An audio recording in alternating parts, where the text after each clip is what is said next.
Hello everyone, I'm Dr. Beatrice Hyppolite and this is your world.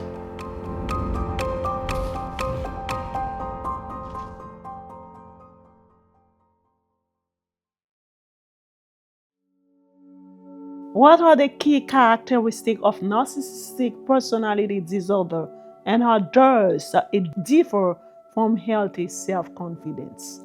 Okay, the DSM talks about those criteria that I mentioned earlier.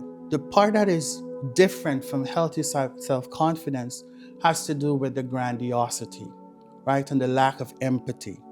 Someone who is so grandiose is that they're not able to see anyone else. They're only able to see themselves. It's as if, as what Freud said, the libidinal energy is not outward facing, it's inward facing. So all of that energy for creativity and life is turned inward. The person's just focused on themselves. So someone who has healthy self-esteem and self-regard would be able to engage with others while at the same time having understanding about who they are, right? Feelings that they are of worth, they are valuable, they hurt, they have limitations, right? And they have the capacity to empathize With others. with others. That's what we want to say is why a person is operating at a normal functioning level as opposed to engaging on that narcissistic place. Okay, Yeah. so in a way being confident, love yourself and taking good care of yourself and admire and always show yourself, hey, you know what? You are worth, of everything. So Yes. it's okay. Yes. It doesn't mean that you are, you are narcissistic, No, right? no, it doesn't. Okay. So we need to have a good enough ego, right? Good enough. And so for the narcissist, nothing is good enough. Nothing is good enough for the narcissist because, as I said, the libidinal energy is focused inwards. Everything is about the narcissist. So for someone who is healthy and has a good enough ego, they're able to engage with life. They may encounter certain failures and so forth, but they're able to bounce back from it. So they have that ability. And one of the critical things is that the person is able to have good relationship with others. Good and healthy relationship with others.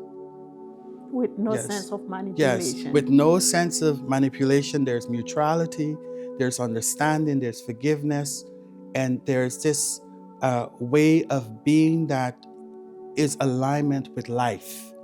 Okay. Yeah. Okay. So my next question, how will you discuss the role of shame and vulnerability in the development of narcissistic tendencies? What we discover is that the person from a young age would have been shamed, right? And so they don't want to look at that, whatever the case may be. They don't want to look at it. So we have to try very gently to help them to see this particular thing that you are avoiding, this part of yourself, this experience that you are avoiding. Let's look at it together in a very soft way. I have an example that I can illustrate. So I have a patient who's experienced abandonment, right, at a very early age, say around 6, parental abandonment due to migration. So the patient lived in the Caribbean, and Which can be considered as trauma. yes, it's traumatic. And the patient had, while growing up, they had a deformity, right, a physical deformity, and they were made fun of because of it, and they made fun of, they felt as though they were of no value, no worth because of this deformity. In addition to that, according to them, they've been abandoned by their parent because the parent is not there to take care of them.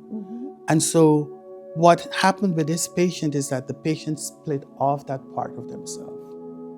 It's as if that part that is disabled is not active, it's not a part of them. It's as if that part is something else. It's not them. And so now we had to walk very gently along the lines of bringing that part back into self because it belonged to you, You cannot right? dissociate yourself And from it. and dissociating yourself from it does not do you any good right now. You did it at the time because it was a defense that you utilized, but right now it's no longer needed. So we talk about that, and the person cried, right? So you had to go through that part of mourning that part of themselves that they cut off themselves from, and then now having the courage and the support to recollect it, to So bring it not back. only you educate the person on who she is, but at the same talking, you also taught her that, hey, whatever that that is part of you, that's what make you whole. Yes, yes, yes. Whether that to many it may be ugly, so whether that others may make you believe that you should be shameful of Yes. yourself because of that situation, but at the end of the day you cannot dissociate yourself from that, because you won't be all whole if you kind of say, you know what, let me take this aside, and I'm gonna live with that part of that. No, so you need everything. So Yes. that was pretty impressive. Yes, yes. So that's how we do it in a very gentle way, as I said. And it's specific to the individual. And we're also looking at, okay, can this person tolerate the truth in this moment? Can I give them the mirror for them to see the reflection, the shame-filled reflection in this moment that they can tolerate, incorporate? I don't know if if you will agree with me that the truth may come with some type of pressure as well.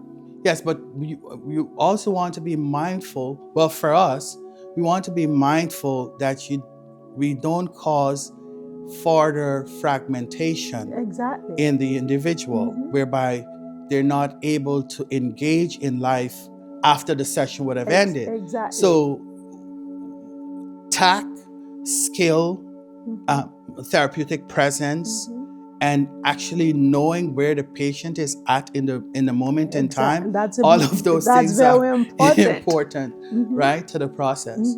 Yeah. No, that's very important. Thank you.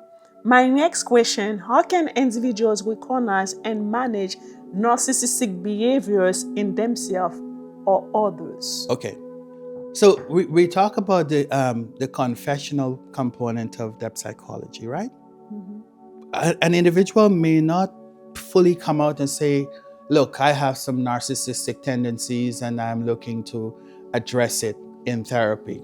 Oftentimes that's not the case. So so what happens is that over time we're looking at the dream life of the person. We're looking at how they're functioning in their daily life, and we're asking them to be truthful in the process, right? So when they bring the information in, I give the reflection, as I said. I give the reflection back. And the primary reason for that is to help them to see the truth of what is happening. Remember, we talk about, according to the DSM, one of the criteria is the fantasy and fantastical way of being. So we want to break that fantasy apart, right? And to help them to see the truth. And to let them know that, you're not that, while you may be thinking that you're that fragile, right? And you're not able to survive here. Yes, you can. And here's how you can, right? By giving them the ego strength so that they can see themselves, see the truth in the particular behavior that is not healthy for normal functioning. And then they will say, okay, well, I understand. I understand that this is a part of me, and I can't just throw this part away. Now, what do I do with it? That's one of the questions that a patient may ask. But what do I do with it? Well, one of the things is to see, well, what are the patterns here for you?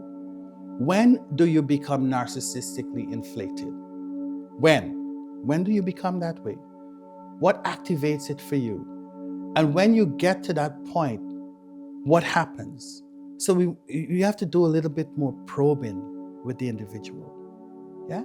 I'm pretty sure that, you also know that as much that we want to talk about all the negative aspect of narcissistic personality disorder, but there are some other positive components attached to it as well. Like, for those who are in the marketing field, those who are in politics. So that personality disorder can serve them, into whatever that they do. Yes. So what about if your client is kind of like he's a politician or somebody who is in the sale business, sale business. So how will you approach, that person? Because hey, that person need a little bit of that personality, disorder to kind of like boost or sell himself or herself. Yes. Okay. So I want to do some things with what you're saying there. So someone who has a narcissistic personality disorder, there are different types of narcissists. You have at the extreme level, you have the malignant narcissist, okay?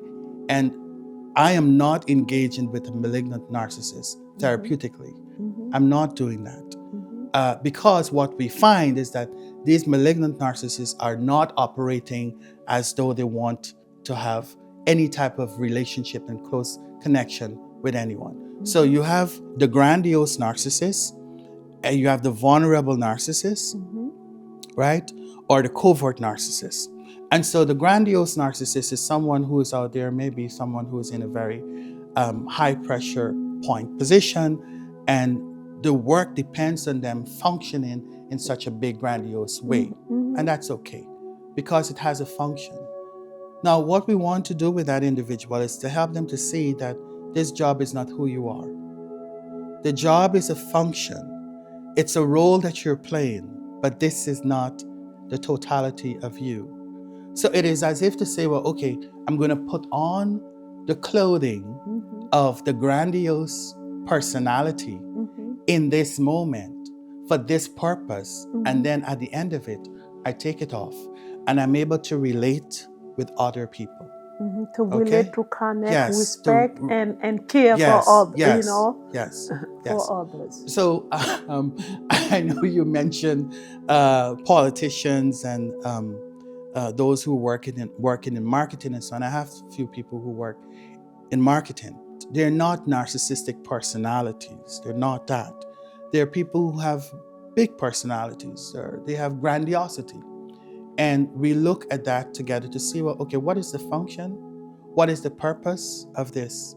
And when do you sacrifice it? There must be a sacrifice, right? In order for you to have that quality relationship with other people. Otherwise, you'll be by yourself. That's what some people may say, this is the trade-off. I want to have good relationship with people, but in order for me to do that, I need to sacrifice my grandiosity. I need to hold the tension together, right? So that I can have that relatedness. Yeah. So, in a way you're telling me, so, okay, this personality disorder, there are some characteristics that may serve you while you are practicing, in the field of politics or sales, but at the same talking, so know that this is not who you are. That's not who you are. It's not who you are. Okay. And Jung talks about this too, because, all right, there's in terms of the cause for narcissistic personality disorder, one, we think that it has to do with deep psychological wounding at an early age, right? And sometimes one may over-identify with the woundedness, right? And they have that, develop the personality around the woundedness. And then there are other times when there is an archetypal identification. Someone may be identifying with the hero, right? So the hero is big, he's grand, he needs to go and fight the battle and so forth. But then what happens? Is he continually fighting a battle? Is the hero continually fighting? Where's the rest time? right? There must be some rest time. What about the rest time, Mhm. right? So we're looking at that, and we're trying to help the person to see, well, no, identification with the archetype does you tremendous disservice, right? So we want you to not do that. Okay. Yeah. Okay. So sometimes it's easier said than done. That would have been a good practice. So for many people who exhibit that personality disorder, so it's like to understand, hey, you know what? At the end of the day, I may be using this or that because it's benefit me or I can gain from it in that area or this area. But at the same token, I have to understand that human beings are human beings and they need to be treated with fairness and dignity. And respect. And yes, respect, yes. My next question, what are the implications narcissism for relationships and mental health? And how can individuals develop healthier relationship patterns? So the work any therapist would do with someone who's struggling with narcissistic personality traits, structure, tendencies, is to help them to be more relatable, right? To have compassion for themselves and for them to understand that there is such a thing that is good enough, right? For them to understand and accept the good enoughness in them and in others. Without that, then you will find someone will be operating as a narcissistic personality disorder according to the DSM, and they would not be engaged in any meaningful relationship. It would be a relationship that is exploitative, contractual, transactional, domineering, right? And so it wouldn't be something that is functional. Yes, and healthy. Yeah. In a way, so it's like, hey, if we have to find a way to avoid that at all times. At all times, yes. Okay, very important. How does depth psychology inform our understanding of shame and narcissism and vice versa? How does depth psychology inform our understanding of shame and narcissism? What both Freud and Jung agree on is that narcissism is developmental in a way, and primary narcissism is developmental and healthy. Secondary narcissism, or a narcissistic personality disorder, is not, right? According to those two depth psychologists, the child at age 2 or 3, who we will consider a bona fide narcissist, the toddler, who the whole world revolves around. Yes, he or she needs to have that experience as they are navigating the world, right? Testing boundaries and so on. It helps to build self-confidence and self-esteem, right? And so it is developmental in that sense. And so what tends to happen is that some people are not able to move through that developmental stage to get to that place where they're relating to the environment, they're relating to the other, right? And the other is separate, apart from, and distinct from them. And so what happens with that is that that individual becomes the narcissist, or have that strong narcissistic split or tendency. Yeah.